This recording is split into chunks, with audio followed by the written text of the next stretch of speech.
Every programming journey traditionally begins with a Hello World app to verify that the tools are properly installed and that you can build and debug. So let's do it. Here's a screenshot of the app we're going to build. We've got two labels right here, hello, and one that you can't see to display our result, a text box in which the user is going to type their name, and a button which takes the value from the text box, formats it, and puts the result into the second label. To start doing this, let's launch Visual Studio. Before we write any code, let's make a couple of quick changes to Visual Studio settings to make it easier to work with XAML files. First, we'll come up to the Tools menu and select Settings, Expert Settings, and then we'll come back to the Tools menu and select Options.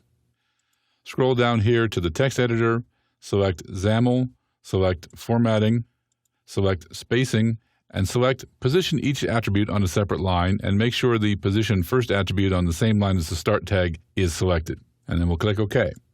Now, to make a new project, we come over here and click on New Project, and the first thing we see is the collection of project templates for Windows Phone.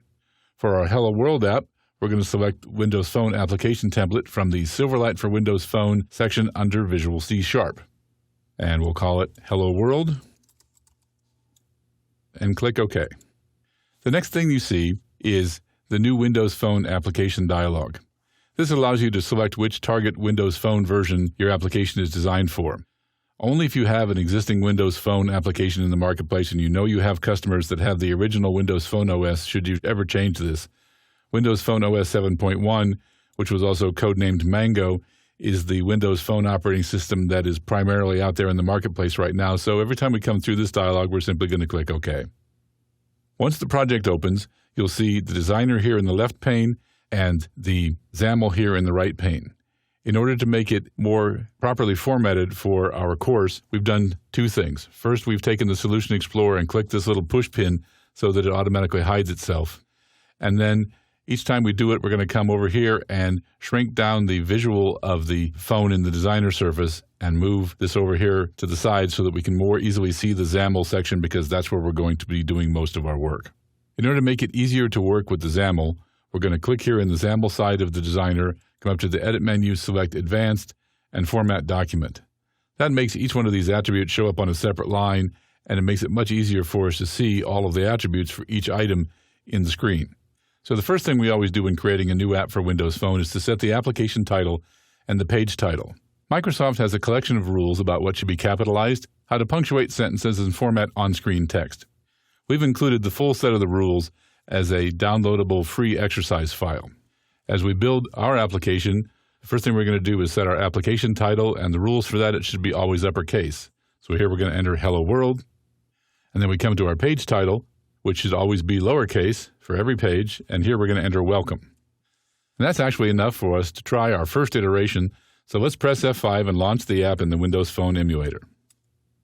The Windows Phone emulator is a separate virtual machine unto itself, so sometimes you'll see it says Windows Phone emulator is doing a full boot.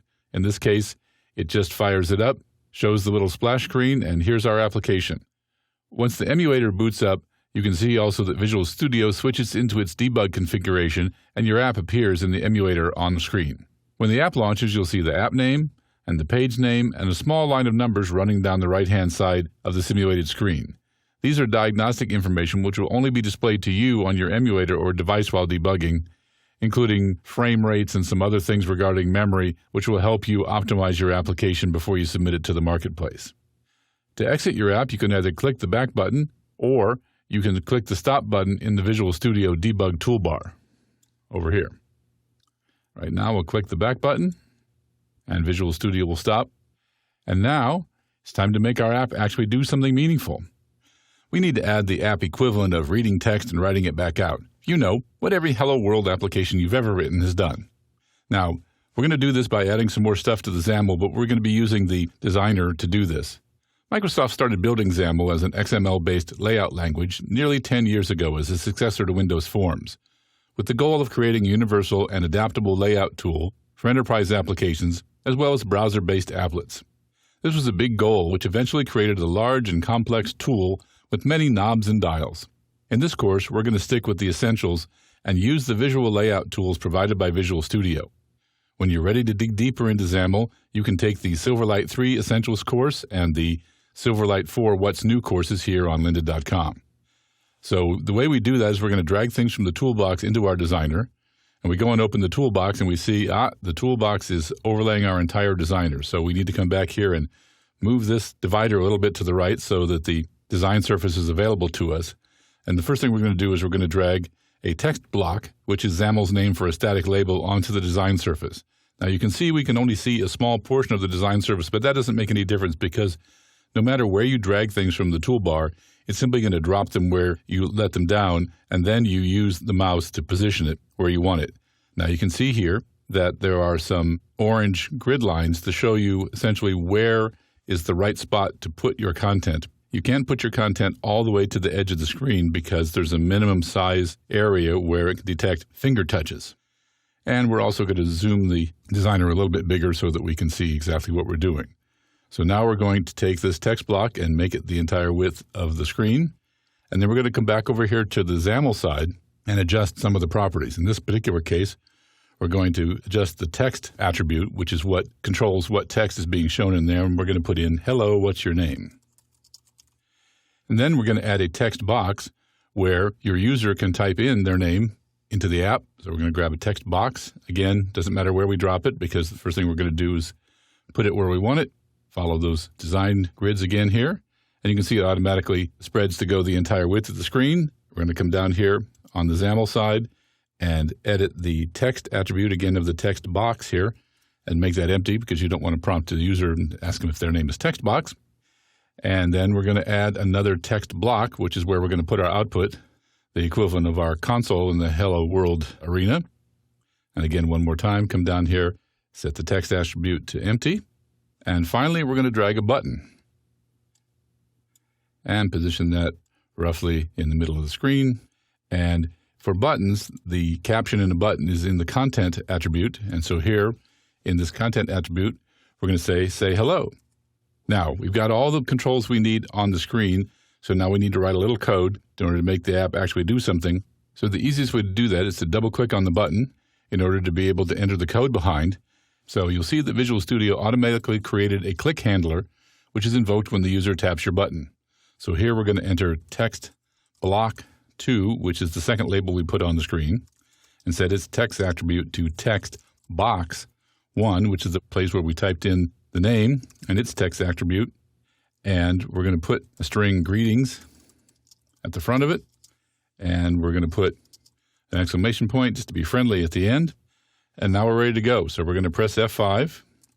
When your app starts, we're going to click in the text box and enter your name. And you can see when you click here, the software input panel or touch keyboard shows up on the screen. Now you can use this just like you would on a real device and tap out your name. And that can sometimes, especially if you're entering in user IDs and passwords and things as you're debugging, get somewhat time-consuming. So there's a feature in the emulator that allows you to use your hardware keyboard that's attached to your development system, but there's a couple of caveats with that. The way you do that is you press the page up key, and that engages the hardware keyboard to work with the emulator. And you can see up here it shows that we have an English United States keyboard attached. That can make it a little bit difficult to enter in letters with diacritical marks. So there's a trade-off between using the keyboard, especially if you're dealing with foreign language debugging, and using the software input panel. But for most text that you have to enter, the hardware keyboard is much more convenient. Now, in order to turn the hardware keyboard off, you press the page down key, and we could click here and continue to start entering things with our software keyboard. In this case, we'll touch page up, and I'll finish typing in my name.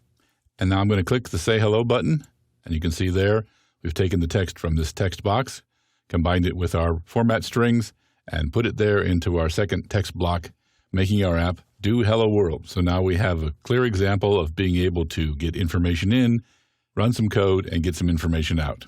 And that's it. You've built and run your first Windows Phone app. Our next step is to see how this app runs on an actual Windows Phone device.